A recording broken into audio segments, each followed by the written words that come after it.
Hello and welcome to Sierra Make. I am in the car right now because I'm going to head over to my friend's house. She had sent me this TikTok and said, I really want to make this. And I said, hold up, let me grab my camera and it can be this week's video. So I'm heading over to her place and then we're going to go to the dollar store and get the ornaments for this Christmas ornament wreath. Let's go. Here we are at the dollar store and we're going to pick out some ornaments. So the original TikTok used 1.5 of a pool noodle and 23 packs of the 7-piece, 10 packs of the 15-piece of ornaments. But we're only going to use 1 pool noodle, and so we ended up using 7 packs of the 14-piece, 3 packs of the 5-piece, 2 packs of the 7-piece, and 2 packs of the 16-piece. And we also decided to grab some flowers and pine cones just to get a little pop of color in there. We got a wider variety of ornaments, colors, and designs just because we wanted it to stand out just that much more. Anyways, if you don't have a pool noodle, Dollar Store also sells these green wreath rings that you could use. And the only other thing you're going to need is a hot glue gun. So let's get started. First thing we needed to do was cut our pool noodle and glue it together. Our pool noodle had a bend in it, and so we just cut either side and then glued it together so we got a ring.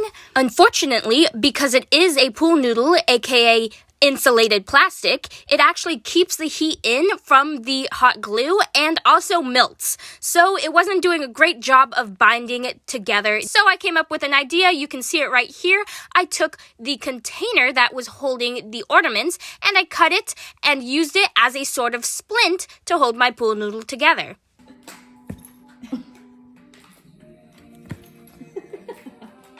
Relentless.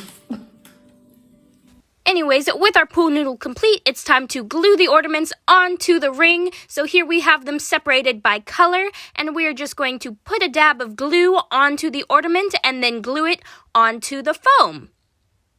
If you notice in the original TikTok, they were very methodic with where they placed their ornaments, but we really just, scattered them on. They also used a tube that matched the color of the ornaments they were putting on it, but honestly, as long as you're able to cover as much of that as you can, and from the front can't really see the color underneath, it doesn't really matter. Anyways, here is the wreath with all of the ornaments glued onto it. Now, we could have stopped here, but we wanted just a little bit of color, so we have those flowers that we got and some of the other little bits that came with it. The flowers ended up feeling like just a bit too much going on, and so we went with some holly and leaves, pine cones, and we also took these little gold balls that came with the flowers and cut those up and stuck them in any of the spots that were showing purple. And that's the end of this project. What do you think? It ended up being under $20, which is actually pretty cheap if you think about how much Christmas decorations can cost. It's also a partially upcycled project because we did use a pre-used pool noodle. But most importantly, me and my friend had a ton of fun making it. It was super enjoyable. So if you want a Christmas craft to do with your friends or family and you need some decorations, go ahead and share this video with them and try it out. Like, comment, and subscribe, and I will see you next Friday. Thank you for watching.